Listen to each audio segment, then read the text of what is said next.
আল্লাহ পাক এরকম কিছু অকেশন সৃষ্টি করে দিয়েছেন, এমন কিছু উৎসব আল্লাহ পাক সৃষ্টি করে দিয়েছেন যেখানে মানুষ আমল গুছিয়ে আবারও আল্লাহর পথে ফিরে আসতে পারে। আমার কথা কি বোঝা যাচ্ছে? ঠিক এরকমই একটা উৎসব হচ্ছে, একটা অকেশন হচ্ছে আমলের উৎসব, সেটা হলো এই জিলহজ মাসের প্রথম 10 দিন। এই জিলহজ মাসের প্রথম 10 দিন সম্পর্কে আল্লাহ পাক সূরা ফজরের মধ্যে শপথ করেছেন, ওয়াল ফাজরি, ফজরের কসম, ওয়াল লায়ালিন আশর, এবং এই 10 রাতের কসম। এই 10 রাত বলতে এখানে জিলহজ মাসের এই 10 দিন এবং 10 রাতকে বোঝানো হয়। এর ফজিলত সম্পর্কে নবী সাল্লাল্লাহু আলাইহি ওয়াসাল্লাম একটা হাদিসে বলছেন, সহিহ বুখারী হাদিস, ইবনে আব্বাস রাদিয়াল্লাহু আনহুমা থেকে বর্ণিত, নবী করিম সাল্লাল্লাহু আলাইহি ওয়াসাল্লাম বলেছেন যে মা মিন আইয়ামিন আমালু সালিহু ফীহিন্না আহাব্বু ইলাল্লাহ মিন হাযিহিল আইয়ামিল আশর। আল্লাহ পাকের কাছে এই 10 দিন অর্থাৎ জিলহজ মাসের প্রথম 10 দিনের নেক আমল যত বেশি প্রিয়, আল্লাহর কাছে জিলহজ মাসের প্রথম 10 দিনের নেক আমল যত বেশি প্রিয়, অন্য কোনো আমল এত বেশি প্রিয় না। অন্য কোনো আমল, এটা বুঝতে গিয়ে সাহাবায়ে কেরাম প্রশ্ন করছেন, ক্বালু, তারা বলছেন, ইয়া রাসূলুল্লাহ, হে আল্লাহর রাসূল, বলুন সাল্লাল্লাহু আলাইহি ওয়াসাল্লাম, ওয়ালাল জিহাদু ফি সাবিলিল্লাহ, আল্লাহর পথের জিহাদও কি নয়? আমরা তো জানি ইসলামের সর্বোচ্চ চূড়া হচ্ছে আল্লাহর পথের জিহাদ। তো নবী সাল্লাল্লাহু আলাইহি ওয়াসাল্লাম বলছেন, ওয়ালাল জিহাদু ফি সাবিলিল্লাহ, আল্লাহর পথের জিহাদও নয়, আল্লাহর পথের জিহাদও নয়, ইল্লা, তবে ওই ব্যক্তির কথা ভিন্ন, রাজুলুন খরাজা বিনাফসিহি ওয়া মালিহি ফালাম ইয়ারজি মিন যালিকা বিশাই, কোন একজন ব্যক্তি যে তার জান এবং তার মাল নিয়ে আল্লাহর পথে বেরিয়ে গেছে, তারপরে কোনো কিছু নিয়ে সে ফিরে আসতে পারেনি, মানে সে শহীদ হয়ে গেছে, এই ব্যক্তির কথা ভিন্ন। কিন্তু অন্য যে কোনো দিনের আমলের চাইতে এই 10 দিনের নেক আমল আল্লাহর কাছে সবচেয়ে বেশি প্রিয়। তাহলে আমরা বুঝতে পারলাম, আমরা যে 10 দিনে এখন বসবাস করছি, জিলহজ মাসের আজকে কয় তারিখ? 1 তারিখ। এই যে আল্লাহ পাক নিয়ামতের সাথে আমাদেরকে বাঁচিয়ে রেখেছেন, এই 10 দিন আমল করার সুযোগ দিয়েছেন, এই কৃতজ্ঞতা স্বীকার করে আমরা কিন্তু শেষ করতে পারবো না। পারবো না। প্রশ্ন হচ্ছে যে এই 10টা দিন আমরা কিভাবে কাজে লাগাতে পারি। আমি সেদিকেই যাবো ইনশাল্লাহ। তার আগে এই দিনগুলো সম্পর্কে আর কয়েকটা ফজিলতের হাদিস শুনিয়ে দিচ্ছি। তিরমিজি, ইবনে মাজাহ, মিশকাতের 128 পৃষ্ঠা একটা হাদিস এসেছে, আবু হুরায়রা রাদিয়াল্লাহু আনহু থেকে বর্ণিত, নবী করিম সাল্লাল্লাহু আলাইহি ওয়াসাল্লাম বলেছেন যে দিনসমূহের মধ্যে এমন কোনো দিন নাই, আল্লাহর দিনগুলোর মধ্যে এমন কোনো দিন নাই যেদিন ইবাদত করা আল্লাহর কাছে জিলহজের 10 দিনের ইবাদতের চেয়ে বেশি প্রিয়। কথা বুঝতে পারছেন? এরপরে নবী সাল্লাল্লাহু আলাইহি ওয়াসাল্লাম বলছেন, ইয়াদুলু সিয়ামু কুল্লি সিয়ামিন মিনহা বিসিয়ামি সানাতিন, এই 10 দিনের একটা সিয়াম বা একটা রোজা 1 বছর রোজা রাখার সমান। এই 10 দিনের একটা রোজা 1 বছর রোজা রাখার সমান। ওয়া কিয়ামু কুল্লি লাইলাতিন ফিহা বিকিয়ামি লাইলাতুল কদর, এবং এই 10 রাতের এক রাতের কিয়াম লাইলাতুল কদরের কিয়ামের সমান। আমরা জানি লাইলাতুল কদর সম্পর্কে আল্লাহ পাক কি বলেছেন, লাইলাতুল কদরি খায়রুম মিন আলফি শাহর, 1000 মাসের ইবাদত হচ্ছে উত্তম। তাহলে আমরা বুঝতে পারছি যে এই 10 দিন 10 রাত কি আমল করতে হবে, এই হাদিসটা বলে দিচ্ছে, সিয়াম এবং কিয়াম। 10টা সিয়াম না পড়েন, অ্যাটলিস্ট 3টা সিয়াম পড়া যাবে ইনশাআল্লাহ। পড়া যাবে না? একটা সোমবার পাবো সামনে আমরা, ওটা রাখা যাবে ইনশাআল্লাহ। একটা বৃহস্পতিবার পাবেন, সেটাও রাখা যাবে ইনশাআল্লাহ। আর আরাফার সিয়াম পাবেন ইনশাআল্লাহ। আরাফার সিয়াম রাখলে আগের 1 বছর, পরের 1 বছর, 2 বছরের গুনাহ মাফ হয়ে যাবে ইনশাআল্লাহ আযজা ওয়া জাল্লা। আর কিয়াম সম্পর্কে আমি সামনে বলছি ইনশাআল্লাহ তাআলা। এরপরে বাইহাকির একটা বর্ণনা আছে যে জিলহজ মাসের প্রথম দশকের রাতে, জিলহজ মাসের প্রথম দশকের রাতের প্রত্যেকটা নেক আমলকে 10 দিয়ে গুণ করা হয়, 10 গুণ বৃদ্ধি করা হয়, সুবহানাল্লাহ। আরও আছে বাইহাকি এবং ইসবাহানির বিশুদ্ধ সনদে হযরত আনাস বিন মালিক রাদিয়াল্লাহু আনহু থেকে বর্ণিত আছে, জিলহজ মাসের প্রথম দশকের প্রতিদিন 1000 দিনের সমান, মানে প্রতিদিনের আমল 1000 দিন আমলের সমান, এবং আরাফার দিনের মর্যাদা 10,000 দিনের সমান। আরাফার দিন যে ব্যক্তি ইবাদত করবে ইনশাআল্লাহ তাআলা, সে 10,000 দিন ইবাদতের নেকি পাবে ইনশাআল্লাহ আযজা ওয়া জাল্লা। তো প্রথম কি করতে হবে সেটা এই হাদিস থেকে বোঝা যাচ্ছে। হাদিসটা কি? উম্মে সালামা রাদিয়াল্লাহু আনহা থেকে বর্ণিত, নবী সাল্লাল্লাহু আলাইহি ওয়াসাল্লাম বলছেন যে জিলহজ মাসের চাঁদ যে ব্যক্তি দেখবে, সে যেন তার নখ এবং তার চুল এগুলো যেন আর না কাটে। চাঁদ দেখে ফেলেছেন, কুরবানি করা পর্যন্ত এখন চুল আর নখ যেন সে না কাটে। যদি না কাটেন তাহলে কি হবে? আপনি একটা পূর্ণাঙ্গ কুরবানি নেকি পাবেন ইনশাআল্লাহ। আর একটা কুরবানি নেকি কি জানেন? কুরবানির পশুর গায়ে যতগুলো লোমকূপ আছে ততগুলো নেকি আপনার আমলনামায় যুক্ত হবে ইনশাআল্লাহ আযজা ওয়া জাল্লা। এগুলো হাদিস। এখন আমরা প্র্যাকটিক্যাল কিছু কথায় আসি যে কিভাবে আমরা এই 10টা দিনকে কাজে লাগাতে পারি। আমি সবার আগে দোয়া করছি, আল্লাহ পাক যেন আমাকে সবার আগে এর উপর আমল করার তৌফিক দান করেন, আমার পরিবারকে তৌফিক দান করেন, এবং অতঃপর আপনাদের সবাইকে যেন আল্লাহ পাক এই তৌফিক দান করেন, আমিন। 1 নাম্বার, যদিও কাজটা খুব ডিফিকাল্ট, এবং এই যুগে এই জেনারেশনের জন্য কাজটা অনেক বেশি ডিফিকাল্ট, অলমোস্ট ইম্পসিবলের মতো, সেটা হচ্ছে এশার নামাজের পরপর ঘুমিয়ে যাওয়া। তাই না ভাই? এই কাজটা এখন কোয়াইট ইম্পসিবল, এশার নামাজের পরপর ঘুমিয়ে যাওয়া, কিন্তু চেষ্টা করতে হবে, আল্লাহ তৌফিক দান করুক 10টা-11টার মধ্যেই যেন আমরা ঘুমিয়ে পড়তে পারি। আল্লাহ তৌফিক দান করুক। সবার আগে যেন আমাকে তৌফিক দান করুক। কোনো রাত এমনও কেটে যায় ফজরের নামাজ পড়তে হবে জন্য সারা রাত জেগে থাকতে হচ্ছে। আর আমাদের সময় বারাকা কমে গেছে, জানেন? আমাদের সময়ের মধ্যে বারাকা কমে গেছে, এটাও আমাদের সাইন। নবী সাল্লাল্লাহু আলাইহি ওয়াসাল্লাম বলেছিলেন কি আমাদের আগে আগে একটা বছর একটা মাসের মতো চলে যাবে, একটা মাস একটা সপ্তাহের মতো যাবে, একটা সপ্তাহ একটা দিনের মতো চলে যাবে, একটা দিন একটা ঘন্টার মতো চলে যাবে। তাই হচ্ছে না এখন? এই 7 দিন আগে আমরা জুমা পড়লাম, দেখেন 7 দিন, এই যে গত কয়েকদিন আগেই আপনি কুরবানির পশু জবাই করলেন, আবার কুরবানির ঈদ আপনার সামনে। সময় খুব দ্রুত চলে যাচ্ছে, আমরা বুঝতে পারছি না। কারণ হচ্ছে একটা কারণ আমি ফাইন্ড আউট করছি, সেটা হচ্ছে আমরা এখন ফজরের সালাতটাকে জামায়াতে গুরুত্ব দিচ্ছি না, এবং ফজরের নামাজের পর থেকে আমরা জেগে থাকছি না, অনেকেই, বেশিরভাগই যারা থাকছে আলহামদুলিল্লাহ। এই কারণে ওই যে বরকতময় সময়টা সকালে, এটা আমরা পাচ্ছি না। এই কারণে দিনটা আমাদের ছোট হয়ে আসছে, দিনে কাজগুলো আমরা শেষ করতে পারছি না, রাত জাগতে হচ্ছে, আর রাত জাগলে তো ফজরে ওঠা সম্ভব হচ্ছে না। সো এই সমস্যাটা হচ্ছে ফজর কেন্দ্রিক, ফজরটাকে গুরুত্ব দিতে হবে সবচেয়ে বেশি। আল্লাহ পাক আমাকে তৌফিক দেখ, আপনাদের সবাইকে তৌফিক দান করুন। এই 10টা দিন আমরা প্র্যাকটিস করবো ইনশাআল্লাহ। রমাদান মাসে আমরা যেমন প্র্যাকটিস করেছিলাম 1 মাস আল্লাহ আনুগত্যের, এই 10টা দিন উৎসবের উৎসাহ নিয়ে আমরা আবার প্র্যাকটিস করবো ইনশাআল্লাহু আযজা ওয়া জাল। আর এই বিষয়গুলো বেশি বেশি প্রচার করবেন অনলাইনে, কারণ আমাদের জাতিটা, আমি জানি না সৌভাগ্য না দুর্ভাগ্য, আমরা খুব ইস্যু পাগল জাতি। ইস্যু একটা ধরিয়ে দিবেন, এটা নিয়ে আসতে থাকবেন, যে কোনো ইস্যু। যে ইস্যু একটা ধরিয়ে দিলেই 5 দিন 7 দিন 10 দিন কথা বলতে থাকি, আবার ইস্যুও শেষ, কথা বলাও শেষ, মানুষ ভুলে যায়। তো এই কারণে মনে করিয়ে দেওয়ার স্বার্থে জিলহজের 10 দিনের ফজিলত আমাদের সবাইকে মনে করিয়ে দেওয়া লাগবে, ঠিক আছে? অনলাইন অফলাইনে সবাই প্রচার করবেন এই 10 দিন নেক আমলের জন্য একটা উৎসবের উপহার আল্লাহর পক্ষ থেকে। এই 10টা দিন যেন আমরা আল্লাহর পক্ষ থেকে এই উপহারকে কাজে লাগাই, বেশি বেশি নেক আমল করি, পরকালকে গুছিয়ে নিই, পারবো ইনশাআল্লাহ। ইনশাআল্লাহ প্রথম কাজ আর্লি ঘুমিয়ে যাওয়ার চেষ্টা করা। 2 নাম্বার, ফজরের নামাজের মিনিমাম আধা ঘন্টা আগে ঘুম থেকে ওঠার চেষ্টা করা। ফজর নামাজ কয়টা আপনাদের এখানে? 4:30টায়, 4টা বা 4:45টায় ওঠার চেষ্টা করতে হবে। আল্লাহ পাক তৌফিক দান করুন। ওযু ইস্তেনজা করার পরে মিনিমাম 2 থেকে 4 রাকাত নফল নামাজ পড়বে, মিনিমাম 2 থেকে 4 রাকাত নফল নামাজ পড়বে। আমরা জানি যে আমরা নবী সাল্লাল্লাহু আলাইহি ওয়াসাল্লামের মতো তাহাজ্জুদ করতে পারবো না, পারবেন? তার 2 রাকাত নামাজে তিনি প্রায় 4 পারা কোরআন তেলাওয়াত করেছেন। 2 রাকাত নামাজে 4 থেকে 4.5 পারা কোরআন তেলাওয়াত করেছেন। আমরা কি পারবো? আমরা পারবো না। মিনিমাম 2 রাকাত নামাজ বা 4 রাকাত নামাজ তো পড়তে পারি। এবং ওই সময়টা হচ্ছে দোয়া কবুলের সময়। আল্লাহ পাক প্রথম আসমানে নেমে আসেন। আল্লাহ পাক কীভাবে নেমে আসেন এটা আল্লাহ পাকের ব্যাপার, এটা নিয়ে আমাদের মাথা ব্যথা ঘামানোর দরকার নাই। আল্লাহ নেমে এসে আহ্বান করতে থাকেন, কারো কি কোনো চাওয়া আছে আমার কাছে, আমি সেই চাওয়া পূরণ করে দিব। কেউ কি অসুস্থ আছো, আমাকে ডাকলে আমি শেফা দিয়ে দিব। কেউ কি আমার কাছে ক্ষমা চাইবে, আমি ক্ষমা করে দেব। কেউ কি আমাকে ডাকবে, আমি তার ডাকে সাড়া দেবো। এভাবে ফজর পর্যন্ত আল্লাহ পাক আহ্বান করতে থাকেন, কিন্তু আমরা আসলে ঘুমিয়ে থাকি। আল্লাহ পাক আমাদেরকে মাফ করে দিন এবং এই নেক সময়গুলোকে কাজে লাগানো তৌফিক আল্লাহ পাক দান করুন, আমিন। এরপর আমরা চলে আসবো ইনশাআল্লাহ ফজর জামাতে। এবং নামাজের বাহ্যিক মাসআলাগুলোকে নিয়ে বেশি বাড়াবাড়ি করবেন না, অভ্যন্তরীণ বিষয় নিয়ে ফোকাস করেন। বাহ্যিক মাসআলা নিয়ে আমরা যথেষ্ট বাড়াবাড়ি করেছি। অভ্যন্তরীণ যে বিষয়টা আছে, নামাজের আধ্যাত্মিকত, নামাজের রুহানিয়াত, নামাজের মাআরিফাত, আল্লাহকে পাওয়া, নামাজের আত্মশুদ্ধি, ইহসান, এটা নিয়ে বেশি ফোকাস করেন। আমরা তর্ক করি হাত বাঁধা নিয়ে, তাই না? হাত বাঁধা নিয়ে, রফুল ইয়াদাই নিয়ে, আমিন নিয়ে, এগুলো আমরা তর্ক করি।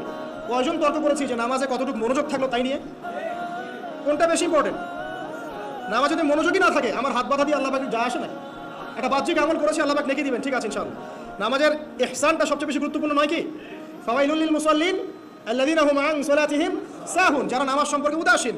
তো নামাজে দাঁড়িয়ে যদি আমি সারা দুনিয়ার বিষয় চিন্তা করতে শুরু করি, তাহলে আমার হাত কোথায় বাঁধলাম এটা কি আল্লাহ পাক দেখবেন? আল্লাহ পাক আমাদেরকে বোঝার তৌফিক দান করুন, মূল বিষয় কোনটা সেটা নিয়ে ফোকাস করি। আমরা মুসলিমরা জাতি হিসাবে এখন মূল বিষয়গুলোকে বাদ দিয়ে গৌণ বিষয় নিয়ে বেশি ফোকাস করি। এটা আমাদের অধঃপতনের অন্যতম একটা কারণ। আল্লাহ পাক আমাদেরকে বোঝার তৌফিক দান করুন, আমিন। জামাতে নামাজ পড়ার পরে আপনারা চলে যাবেন না হুট করে, এখানে বসে থাকবেন। বসে বসে তাসবিহ তাহলিল করবেন, জিকির আজকার করবেন। খুব কমন তাসবিহ আছে কিছু, আয়াতুল কুরসি পড়বেন একবার, সূরা ফালাক, ইখলাস, নাস 3 বার করে পড়বেন। তারপরে আল্লাহুম্মা আনতা সালাম ওয়া মিনকা সালাম তাবারাকা ইয়া যাল জালালি ওয়াল ইকরাম পড়বেন। আল্লাহুম্মা আইনি আলা যিকরিক ওয়া শুকরিকা ওয়া হুসনি ইবাদাতিক পড়বেন। আল্লাহুম্মা ইন্না নাসআলুকা ইলমান নাফিআন ওয়া আমালান মুতাকাব্বালান ওয়া রিজকান তাইয়্যিবা, এটা পড়বেন। দরুদ শরীফ পড়বেন 10 বার। তারপরে পড়বেন রাদিতু বিল্লাহি রাব্বান ওয়া বিল ইসলামি দীনান ওয়া বি মুহাম্মাদিন নাবিয়্যা 3 বার। হাসবি আল্লাহ লা ইলাহা ইল্লা হু আলাইহি তাওয়াক্কালতু ওয়া হুয়া রাব্বুল আরশিল আযীম 7 বার। সুবহানাল্লাহি ওয়া বিহামদিহি আদাদা খালকিহি ওয়া রিদা নাফসিহি ওয়া জিনাতা আরশিহি ওয়া মিদাদা কালিমাতিহি 3 বার। তারপরে আর অনেক আছে, বলতে গেলে আসলে সময় শেষ হয়ে যাবে। আমি একটা বইয়ের নাম বলে দিই, এই বইয়ের মধ্যে সব পাবেন, ঠিক আছে? বইটার নাম হচ্ছে হিসনুল মুসলিম। কি নাম? হিসনুল মুসলিম। অ্যাপসও আছে, পকেটে অ্যাপস রাখতে পারেন, পকেট সাইজ বই পাওয়া যায়, পকেটে রাখতে পারেন। নামাজের পরে খুলে খুলে পড়বেন। এগুলো করতে কি আপনাকে কেউ বাধা দিবে? এগুলো করলে কি আপনি সন্ত্রাসী হয়ে যাবেন, মৌলবাদী হয়ে যাবেন, জঙ্গি হয়ে যাবেন? এই আমলগুলো করবেন, ছাড়বেন না, ঠিক আছে? আমল ছাড়বেন না। আমল সেই জিন্দেহি বানতা হয়, একটা কথা আছে, আমল দিয়েই জীবন গঠিত হয়, জীবন গড়ে। আল্লাহ পাক তৌফিক এনায়েত করুন। আরেকটা কথা বলি, ফজর নামাজের পরে চেষ্টা করেন আধা ঘন্টা থেকে 1 ঘন্টা কোরআন তেলাওয়াত করার জন্য। পারা যাবে ভাই ইনশাআল্লাহ? আবার বলছি, প্রত্যেক হরফে 10 নেকি পাবেন ইনশাআল্লাহ। কোরআন তেলাওয়াত করলে অর্থ না বুঝেও যদি তেলাওয়াত করেন প্রত্যেক হরফে 10 নেকি পাবেন ইনশাআল্লাহ। কিন্তু অর্থ না বুঝলে কোরআনের হক আদায় হয় না। আবার বলছি, আমি যা বলেছি সেটা বলতে আমি দ্বিধা করছি না। আমি বলছি কোরআন তেলাওয়াত করলে প্রত্যেক হরফে আপনি 10 নেকি করে পাবেন। বোঝেন আর নাই বোঝেন, তাফসীর বোঝেন আর নাই বোঝেন, অর্থ বোঝেন আর নাই বোঝেন, প্রত্যেক হরফে কি পাবেন? 10 নেকি পাবেন। কিন্তু অর্থ না বুঝলে, অনুধাবন না করলে কোরআন নাজিলের মূল হক আদায় হবে না। কোরআন নাজিল হয়েছে তাদাব্বুরের জন্য, গবেষণার জন্য, কোরআন কেন্দ্রিক জীবন করার জন্য। যদি অর্থ না বোঝেন কেমন করে জীবন করবেন? আর যতটুকু বুঝবো আলহামদুলিল্লাহ, যেটা বুঝবো না ওলামায়ে কেরামের কাছে যাবো, জিজ্ঞাসা করবো, জেনে নিবো। সিম্পল। আমি তো সব বুঝবো না, বুঝবো? আমি তো সব বুঝতে পারবো না। যেটা বুঝবো না আলেমদের কাছে জিজ্ঞাসা করে নেবো। কোরআন তেলাওয়াত করুন, এরপর চলে আসেন, যদি পসিবল হয় ফজরের পর জিকির আজকার করার পর তিলাওয়াত করলেন, এরপর চলে গেলেন, যাওয়ার আগে, মসজিদ থেকে যাওয়ার আগে আপনি অন্তত 2টা রাকাত এই ইশরাকের নামাজ পড়ুন। কিসের নামাজ? ইশরাক। নবীজি বলেছেন, কেউ যদি ফজরের নামাজ জামাতে পড়ে, তারপরে সালাম ফিরানোর পর ওই জায়গাতেই বসে থাকে এবং জিকির আজকার করতে থাকে, সুবহানাল্লাহ 100 বার পড়লো, আস্তাগফিরুল্লাহ 100 বার পড়লো, ঠিক আছে, লা ইলাহা ইল্লাল্লাহু ওয়াহদাহু লা শারীকা লাহু লাহুল মুলকু ওয়া লাহুল হামদু ওয়া হুয়া আলা কুল্লি শাইইন কাদির, এগুলো পড়লো, তারপরে ধরেন দরুদ শরীফ পড়লো ইত্যাদি। জিকির আজকার শেষ করে সূর্য উঠে যাওয়ার পরে সে যদি 2 রাকাত নামাজ পড়ে, মাত্র 2 রাকাত, সে ফিরে যাবে একটা কবুল হজ, একটা কবুল ওমরার নেকি নিয়ে ফিরবে ইনশাআল্লাহ। আরেকটা নামাজ আছে, যদি পসিবল হয় করতে পারেন, 8টা থেকে 10টার মধ্যে পড়ে ফেললে ভালো, এরপরে সূর্য উঠে যায়, সূর্য গরম হয়ে যায়। সেটা হলো আপনার এই চাশতের নামাজ, যেটাকে আমরা বলি সলাতুদ দুহা, চাশতের নামাজ। আমরা অনেকে রিজিকের সমস্যায় ভুগি না? দারিদ্রতা, রিজিকের সমস্যা, আমাদের অভাব, এই সমস্যা আছে না? চাশতের নামাজ যে ব্যক্তি নিয়মিত করবে তাকে 2টা ফজিলত দেওয়া হয়। কয়টা ফজিলত? চাশতের নামাজ যে ব্যক্তি নিয়মিত করে তার 2টা স্পেশাল ফজিলত। এক, তাকে দ্বীনের জ্ঞান দেওয়া হবে, ইলম মুখস্থ ক্ষমতা দেওয়া হবে, আপনি হিফজ ক্ষমতা বেড়ে যাবে, কোরআন সুন্নাহ মুখস্থ রাখতে পারবেন ভালো ইনশাআল্লাহ, আল্লাহর পক্ষ থেকে বুঝ দেওয়া হবে। আরেকটা হচ্ছে আপনার দারিদ্রতা আল্লাহ পাক দূর করে দেবেন। এগুলো পরীক্ষিত আমল ভাই, এগুলো গাল গল্প বলছি না, এগুলো পরীক্ষিত। আরেকটা আছে, সূরা ওয়াকিয়া রাতে তেলাওয়াত করেন, সূরা ইযা ওয়াকাআতিল ওয়াকিয়া লাইসা লিওয়াকাআতিহা কাযিবা, এই সূরাটা আপনি তেলাওয়াত করেন, দেখবেন দারিদ্রতা চলে যাবে ইনশাআল্লাহ আযজা ওয়া জাল্লা, চলে যাবে ইনশাআল্লাহ। এবার আসুন কোরআন তেলাওয়াত নিয়ে 2টা কথা বলে দেই। কিছু কিছু সূরার কিছু কিছু অংশ মুখস্থ করে ফেলার চেষ্টা করুন। প্রত্যেক দিন এই অংশটুকু আপনি নিজে তেলাওয়াত করবেন। ফর এক্সাম্পল, সূরা বাকারার প্রথম 5টা আয়াত, তারপরে আয়াতুল কুরসি 255 নম্বর আয়াত, সূরা বাকারার শেষের 3টা আয়াত, সূরাতুল আলী ইমরান শেষের 10 আয়াত, সূরা কাহফ প্রথম 10 শেষের 10, সূরা মুমিনুন শেষের 5-7টা আয়াত, সূরা তাওবার শেষ পৃষ্ঠা, সূরা আহজাবের শেষ পৃষ্ঠা, সূরা ফালাক, সূরা নাস, সূরা ইখলাস, সূরা কাফিরুন, সূরা জিন এর প্রথম 10টা-20টা আয়াত, এছাড়া আরও সূরা হাশর শেষের 5-7টা আয়াত, এগুলো মুখস্থ করে ফেলেন। প্রতিদিন এগুলো আপনি চর্চা করুন, পারবেন ইনশাআল্লাহ। প্রত্যেক দিন যদি কোরআন তেলাওয়াত করেন একটা নেকি আছে, একটা ফজিলত স্পেশাল, সেটা হলো কোরআন কিয়ামতের মাঠে আপনার পক্ষে সুপারিশ করবে। আর কোরআন যার পক্ষে সুপারিশ করবে ইনশাআল্লাহ তাআলা সে জান্নাতে চলে যাবেই ইনশাআল্লাহ। আর কোরআন যার বিপক্ষে সুপারিশ করবে তার কি জান্নাতে যাওয়ার কোনো সুযোগ আছে ভাই? আল্লাহ বোঝার তৌফিক দেখ, আমিন। চারটের পরে বাকি যে নামাজগুলো আছে, যোহর, আসর, মাগরিব, এশা, এগুলো আমরা জামাতে আদায় করার চেষ্টা করবো ইনশাআল্লাহ আজ্জা। আল্লাহ পাক আমাদের সবাইকে তৌফিক দান করুন। আজকে জুমার নামাজে আমরা যেমন সবাই এসেছি, একইভাবে যেন আসর, মাগরিব, এশাতেও সবাই আসতে পারি, এই নিয়াত আমরা পাকাপোক্ত করি। যদি জামাত না পান, ঘুমিয়ে থাকেন বা ভুলে যান, যখনই ঘুম থেকে উঠবেন তখনই নামাজ, যখনই ঘুম থেকে উঠবেন তখনই নামাজ। যদি ভুলে যান, মনে হবে তখনই নামাজ। ঘুমিয়েছিলেন, ফজর হয়ে গেছে, 8টা বেজে গেছে, উঠবেন, আগে ফজরের নামাজ কাজা করবেন, তারপরে ছাড়ার কোনো অবকাশ নাই। মান তারাকা সালাতান মুতাআম্মিদান ফাকাদ কাফার, এটা হাদিসে নবীজি বলেছেন, যে ব্যক্তি নামাজ ইচ্ছাকৃতভাবে ইচ্ছা করে ছেড়ে দিল, ইচ্ছা হলো পড়লাম, ইচ্ছা হলো পড়লাম না, ফাকাদ কাফার, সে ব্যক্তি কুফরি করল। বাইনাল আবদি ওয়া বাইনাশ শিরকি ওয়াল কুফরি তারকুস সালাহ, একজন আল্লাহর বান্দা আর একজন মুমিন মুসলিম এর মধ্যে পার্থক্যই হচ্ছে নামাজ। এমন হাদিস আছে যে প্রচন্ড রকম জালেম ফিরআউনের মতো শাসক সম্পর্কে সাহাবীরা জিজ্ঞাসা করেছিলেন, যদি এরকম জুলুম হয় ইয়া রাসূলুল্লাহ আমরা কি করব, আমরা কি প্রতিহত করব না? নবীজি বলেছেন, ইল্লা মা সাল্লাল্লাহু, না, যতক্ষণ তারা সালাত আদায় করে ততক্ষণ তাদের বিরুদ্ধে যেও না। তার মানে নামাজ নাই, ইসলামের খাতায় নাম নাই। অতএব নামাজ কাজা হয়ে গেল কাজা করবেন, ভুলে গেলেও নামাজ আদায় করবেন। যদি জামাত না পান বাসায় পড়বেন, যদি পসিবল হয় মসজিদে জামাত শেষ হয়ে গেছে বাসায় জামাত করে পড়বেন। নামাজের কোনো মাফ আল্লাহ পাক তৌফিক দান করুন, আমিন। এরপরে আসেন, 2টা নামাজ আছে, এটা আমরা পড়ি না, বা অনেকে পড়ি অনেকে অবহেলা করি, কিন্তু এটা বড় ফজিলত আছে, বলবো। বেলাল রাদিয়াল্লাহু আনহু নাম শুনেছেন? যখনই নবী সাল্লাল্লাহু আলাইহি ওয়াসাল্লাম জান্নাতে যেতেন, মানে জান্নাত আল্লাহ পাক তাকে দেখাতেন, তখনই তিনি তার বেলাল রাদিয়াল্লাহু আনহুর পায়ের শব্দ শুনতে পারতেন। বেলাল রাদিয়াল্লাহু আনহুর পায়ের শব্দ তিনি শুনতে পারতেন। একজন যোগ্য নেতা যিনি, তিনি তার অনুসারীর পায়ের শব্দও চিনেন, কথা বুঝতে পারছেন? আচ্ছা, গলার ভয়েসও চিনেন। তো বেলাল রাদিয়াল্লাহু আনহুকে তিনি জিজ্ঞাসা করলেন, হে বেলাল, তুমি কি এমন আমল করো যার ফলশ্রুতিতে তুমি জান্নাতে আমার সামনে সামনে হাঁটছো? সুবহানাল্লাহ। কোন বেলাল? যিনি একজন কৃতদাস ছিলেন, নিগ্রো, কালো, দেখতে হয়তো আপনার মতো সুন্দর না, তাই না? আফ্রিকান মানুষ, যাকে ওই যে রোদের মধ্যে শুয়ে পিটানো হয়েছিল, হয়নি? সেই বেলাল রাদিয়াল্লাহু আনহু। সুবহানাল্লাহ। তখন তিনি বলছেন, ইয়া রাসূলুল্লাহ, আমি তো এমন কোনো আমল করি না, আপনারা যা করেন তাই করি, তবে যখনই আমার অজু ছুটে যায়, অজু ভেঙে যায়, আমি তখনই অজু করি, আর সেই অজু দিয়ে আমি 2 রাকাত নামাজ পড়ি। এই নামাজটাকে কি বলে? তাহিয়াতুল ওযু। এই তাহিয়াতুল ওযুটা আমরা আদায় করার চেষ্টা করবো, আল্লাহ পাক তৌফিক দান। আর কাছে তাহিয়াতুল মসজিদ, দেখবেন অনেকেই মসজিদে আসি আমরা ধাপ করে বসে পড়ি, তাই না? আসলে কিন্তু মসজিদে এসে 2 রাকাত নামাজ পড়ে বসা সুন্নাত। মসজিদে একটা হক আছে, মসজিদে আসলেন, 2 রাকাত নামাজ পড়লেন, সংক্ষিপ্ত আকারে পড়লেন, পড়ে বসবেন, এটা করা উচিত। আল্লাহ পাক তৌফিক দান করুন, আমিন। এরপরে আসেন, এই 10 দিন কি করবো আমরা? এগুলোর পাশাপাশি বেশি বেশি তাকবীর দিবেন। তাকবীর মানে আল্লাহু আকবার, আল্লাহু আকবার, লা ইলাহা ইল্লাল্লাহ, আল্লাহু আকবার, আল্লাহু আকবার, ওয়ালিল্লাহিল হামদ। সাহাবীদের মধ্যে আবু হুরায়রা রাদিয়াল্লাহু আনহু, আব্দুল্লাহ ইবনে আব্বাস, আব্দুল্লাহ বিন ওমর, এই বিখ্যাত সাহাবীরা যখন এই 10 দিনে উপস্থিত হতেন, তারা বাজারে গেলেও তারা বাজারে গিয়ে তাকবীর দিতেন জোরে জোরে। অন্য সবাই শুনে সবাই তাকবীর দিত, তাহলে সমস্বরে তাকবীর হতো। এই সুন্নাহটা চালু করা যেতে পারে। আল্লাহ পাক আমাদের সবাইকে তাকবীর দেওয়ার তৌফিক দান করুন, আমিন। এরপর এই 10 দিন আমরা বেশি বেশি যে কাজটা করার চেষ্টা করবো সেটা হলো তওবা। বেশি থেকে বেশি তওবা করার চেষ্টা করা উচিত। আর তওবা মানে শুধু আস্তাগফিরুল্লাহ ওয়া আতুবু ইলাইহি পড়া নয়। তওবার 2টো ভাগ আছে।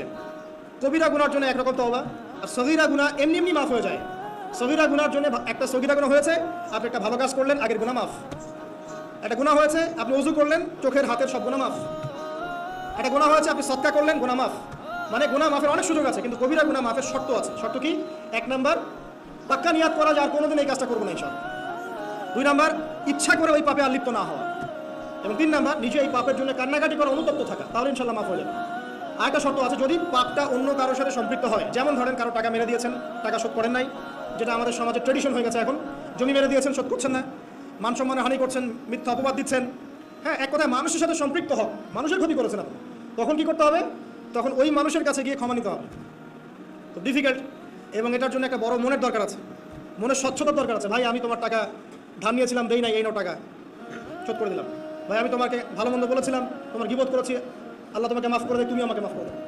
খুব ডিফিকাল্ট এগুলো করতে হলে বড় মন লাগবে। আর যদি এগুলো আমরা না করতে পারি তাহলে সমস্যা আছে। কিয়ামতের মাঠে আল্লাহ পাক ধরবেন, এবং যারা হকগ্রস্ত হয়ে থেকে দাঁড় করাবেন, কিয়ামতের মাঠে নিজের নেকি তাকে দিয়ে ঋণ শোধ করতে হবে, অথবা তার গুনাহ নিজের আমল নামায় নিয়ে ঋণ শোধ করতে হবে। কোনটা বেটার বলেন? দুনিয়াতে ছোট হওয়া না পরকালে ছোট হওয়া?